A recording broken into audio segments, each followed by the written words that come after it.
ఏపీలో ఉన్నది ఎన్డీఏ భాగస్వామ్య ప్రభుత్వం అంటున్నారు బండి సంజయ్. పవన్ కళ్యాణ్ మా ఎన్డీఏకి మిత్రుడే అంటున్నారు బండి. ఎందుకు ఈ వ్యాఖ్యలు చేశారు ఈ బ్రేకింగ్ లో చూద్దాం.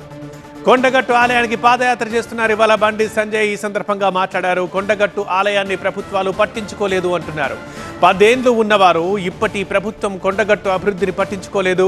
ప్రసాదం స్కీమ్ కింద కొండగట్టు వేములవాడ ఇల్లంతకుండను అభివృద్ధి చేస్తామన్నా గత ప్రభుత్వం సహకరించలేదు అన్నారు.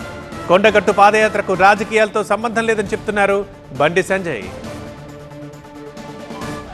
ఇక్కడ కూడా నెక్స్ట్ వచ్చేది డబుల్ ఇంజన్ సర్కారే కాబట్టి కొండగట్టును తిరుమల తిరుపతి దేవస్థానం తరహాలో అభివృద్ధి చేస్తాం.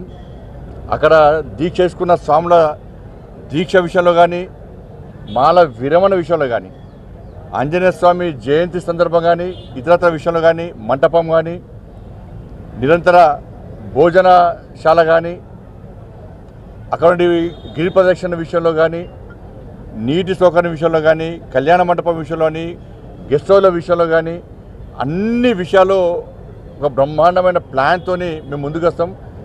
ఇలా విమర్శించే వాళ్ళు 10 సంవత్సరాల అధికారం ఉన్నారు. ఒక్క పైసా ఇవ్వలే, 100 కోట్లు ఇస్తాం, 200 కోట్లు ఇస్తాం, 500 కోట్లు ఇస్తామని చెప్పిన వ్యక్తులు, కొండగట్టుకు వచ్చి మొక్కులు తీసుకున్న వ్యక్తులు, కానీ ఆంజనేయ స్వామికి ఇచ్చిన మొక్కులు మాత్రం తీసుకునే పరిస్థితులు లేరు.